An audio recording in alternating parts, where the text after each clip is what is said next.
Donald Trump and the CIA are mocking the enemy. What we are watching in Iran is part of a scripted movie. The enemy is the gatekeepers, the people putting out the information, the people really getting triggered by Donald Trump right now. So Donald Trump has just done his announcement where they rescued the pilot. And he said it's like finding a needle in a haystack.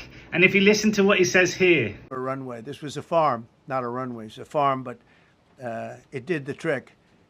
But to have a contingency as opposed to having to wait 2 days, can you imagine right in the middle? This was central.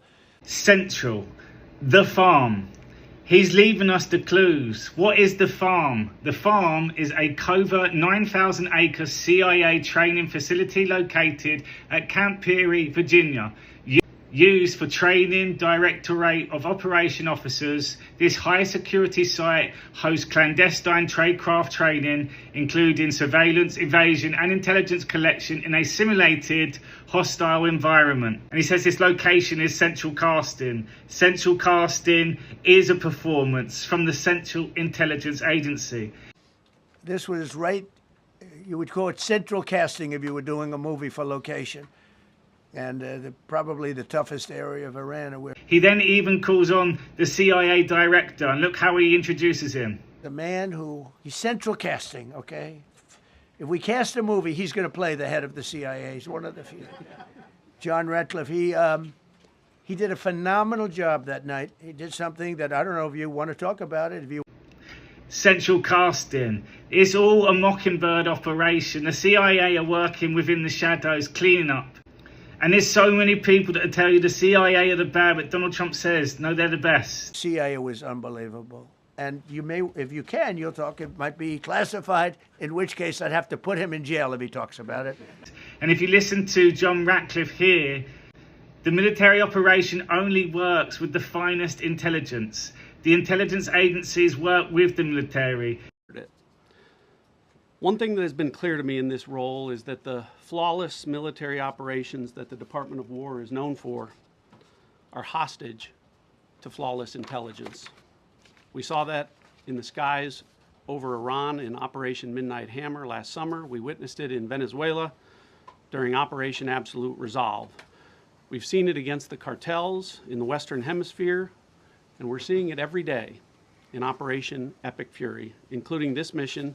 And to echo on that, Q has also showed us, look, if Trump knows everything, control over what organizations are central to the operational success, look, the DOJ, the FBI, the NSA, the US military, the state and foreign assets, ask yourself, if above are all central to the operational success, who would you pick to lead such organizations? The Central Intelligence Agency.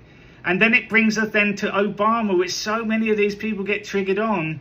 If you go to this post here, the renegade for this Islamic regime, this gatekeeping, trafficking snake of a system, he set them all up. And right at the bottom it says, farm work takes special skills. All of this is starting to come together now, and the real enemy is exposing themselves just by their reactions to the information now. Because everything we're watching is now a movie, and they have lost complete control of the narrative. As an agency, the CIA possesses unique capabilities that only the president can deploy. Some of these capabilities fall under covert action authorities. And because covert means exactly that, I'm not going to be able to tell you everything that you want to know. At the president's direction, we deployed both human assets and exquisite technologies that no other intelligence service in the world possesses to a daunting challenge, comparable to hunting for a single grain of sand in the middle of a desert.